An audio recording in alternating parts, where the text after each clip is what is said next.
SSC GD mathematics में topic चला है परसेंटेज का। वीडियो नंबर है 12। ठीक है, वीडियो नंबर 12 होना है।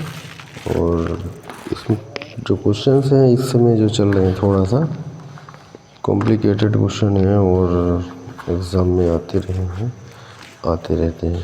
ठीक है, और एग्ज़ाम में आते हैं तो करने तो पड़ेंगे ही। वैसे इससे कम ही आते हैं इस वाले पोर्शन से, फिर भी क्वेश्चन है हमारा, एक वस्तु पर लगाए गए कर में 17% की कमी की जाती है। एक वस्तु पर लगाए गए कर में 17% की कमी की जाती है। कर में कमी बराबर 17%, तो खपत में 17% की वृद्धि हो जाती है। खपत में वृद्धि बराबर 17% की वृद्धि हो जाती है। राजस्व में कितने प्रतिशत का राजस्व में परसेंटेज वृद्धि या परिवर्तन है, या वृद्धि हुई या कमी, ये बताना है। ठीक है ना, अभी मालूम नहीं है वृद्धि हुई है या कमी हुई है। तो देखिए क्वेश्चन,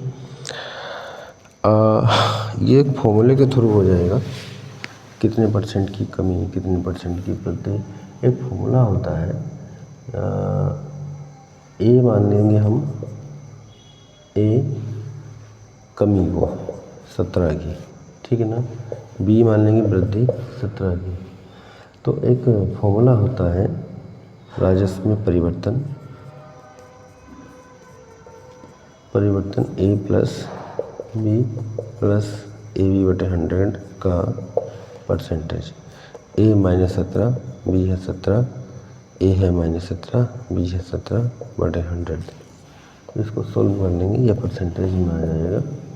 17 से 17 कैंसिल हो जाएगा। 17 गुणा 17 289 बटे 100, इतने परसेंटेज।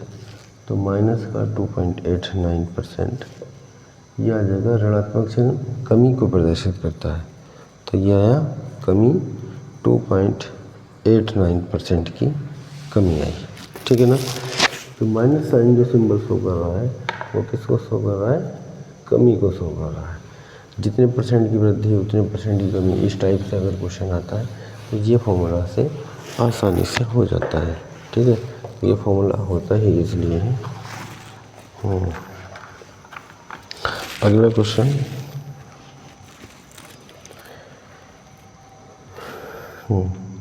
अगला क्वेश्चन है, एक वस्तु का मूल्य 40% कम कर दिया जाता है। बिक्री में मूल्य 40% कम, बिक्री 60% वृद्धि, बिक्री में 60% की वृद्धि। तो निवल प्रभाव क्या पड़ा, यानी कि पैसे बढ़े या कम हुए, है ना, ये बताना है। ठीक है, तो क्या आएगा कि हमें कमाई ज़्यादा होगी या कम होगी। ठीक है, तो यहाँ पे ये देखना है। अब बात आती है 40% की। 40% को हम लिख सकते हैं 40 बटे 100, यानी कि 20 दूनी 40, 20 पंजे 100, 2 बटे 5। ऐसे ही 60% को लिख सकते हैं 60 बटे 100 बराबर 3 बटे 5। अब कहते हैं पहले मूल्य और अब मूल्य। पहले मूल्य 5 था, पहले मूल्य 5 था। अब 2 की 40% कम हुआ ना, ये है कम, ये है वृद्धि। तो अब जो है 2 की कमी हो गई, 5 - 2 बराबर 3। ये तो था मूल्य में। अब बात करते हैं बिक्री की। बिक्री की पहले है 5, अब हो गई 3, बढ़ गई, यहाँ पे वृद्धि हो रहा है।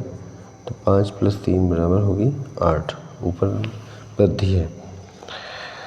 अब देखिएगा 5 गुणा 5 कितना हो जाएगा, 25, 8 दिया 24। भाई एक की कमी आ रही है, क्या आ रहा है, एक की कमी। अब निवल प्रभाव कितना आया, एक की कमी आई। टोटल कितना था, 25 था कमी, टोटल 25 में × 100, तो 100/25, 25 चौका 100, यानी कि 4% की कमी आ रही कमाई में, यानी कमाई कम हुई। अगर हमने मूल्य 40% कम किया, बिक्री 60% बढ़ जाती है, तो भी 4% हमें इनकम में कमी है। ठीक है,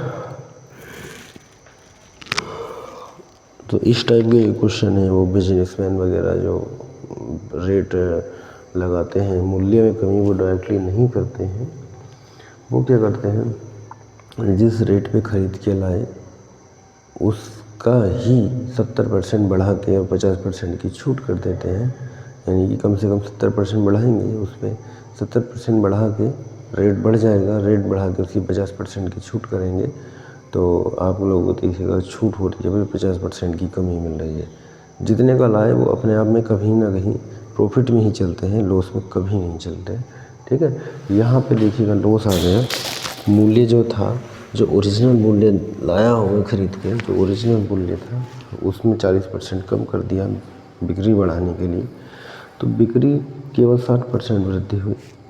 ठीक है, बिक्री केवल 60% की वृद्धि हुई। 60% की वृद्धि होने से भी इनकम में हमारी 4% की कमी आ रही है।